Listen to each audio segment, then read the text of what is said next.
He sees himself as a 21-year-old that got shot in the back, and he also sees himself as a lost young man who almost got kicked out of the military. You see, Colonel Shabazz is not just a clean-cut success story, but a story of triumph through persistence and resilience, never giving up and never losing hope. Colonel Shabazz, someone once asked you how it all started for you, and your reply began with, "Unfortunately, it started when I was a young kid. I was molested by a family friend." Why do you hold that to be the starting point to your journey? And what is the importance of that in your life? Well, it's the importance of it is one in three people in this world have dealt with molestation. Uh, Men um, see it as a badge of shame, and sometimes they don't recover from it. That statement in itself has had many men to cry in my arms, many men to say, "What gives you the courage to say that?" Many men say, "I've been struggling with this all of my life." And so I make it a starting point for myself because it's healing for me and it's healing for other men.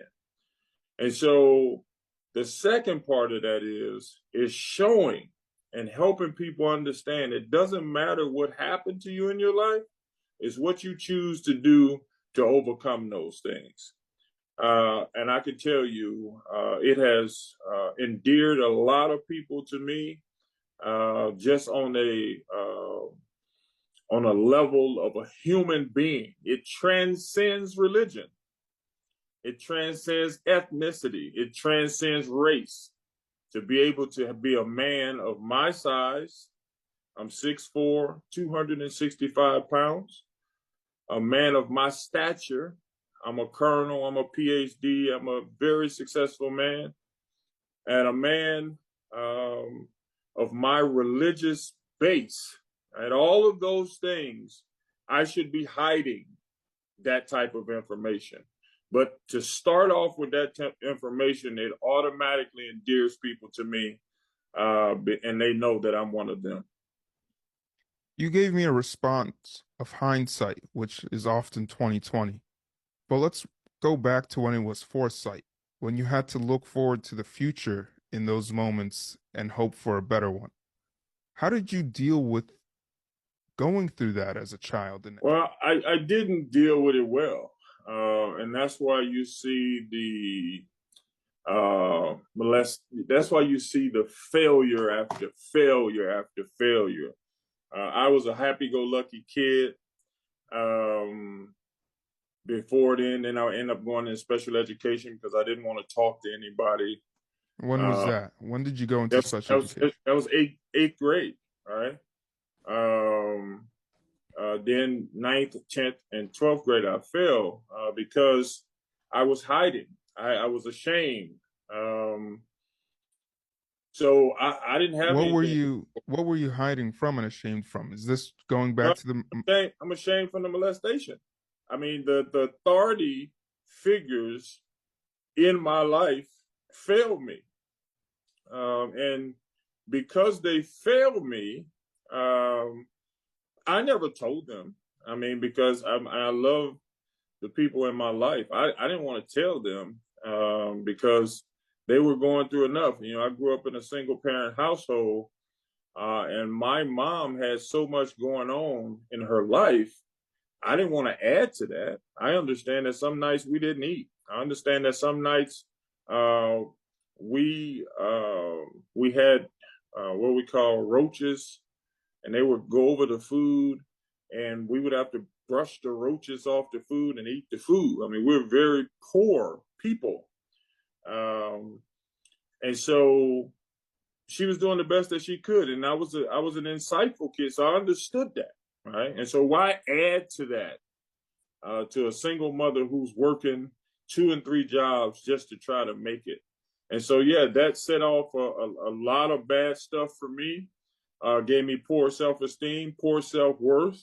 Um, and so the only thing I actually had in my life was basketball. And so basketball got me to college, but I was still drinking myself to sleep at night. I was fighting every weekend. I was Anybody who looked at me with a jaundiced eye I just would beat the hell out of them, right? Because I thought they were looking at me because of the molestation. And so at the end of the day, it just made me feel like a horrible person. Wow. So what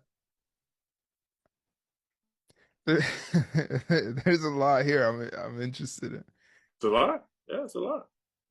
It's a lot. Yeah, it is. And this is why I am the way I am. So when you look at the bio, right, people are amazed by the bio and all the stuff that I've done, and it is amazing, right? And sometimes I look at it and cry because no person that came from where I came from and had to overcome what I've overcome should achieve this type of success, right? But for me, because I had poor self-esteem and poor self-worth, I wanted to be achieve as much as I could achieve. And so I spent 25 years messing up my life. So I wanted to spend the next 25 years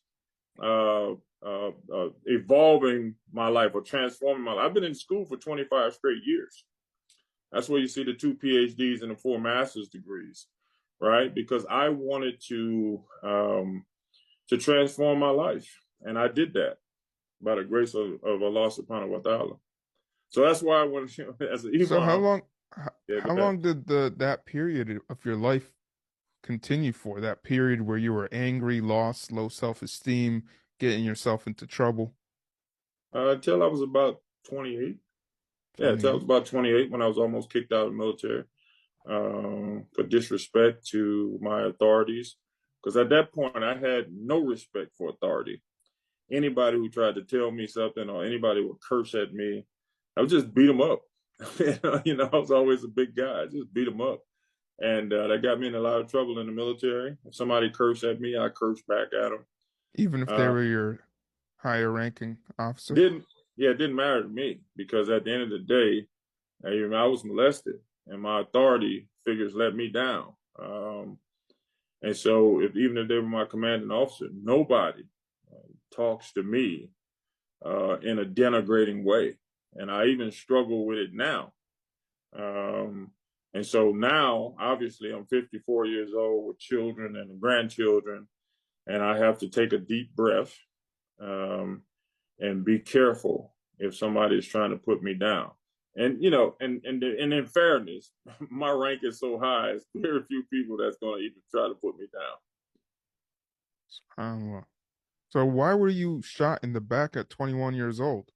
Well, that's the thing. I was drinking myself to sleep at night. So I was in the club, and as I said before, anybody who looked at me for more than 2 seconds, and I thought they were looking at me because at that time I didn't know if I was a man or a woman.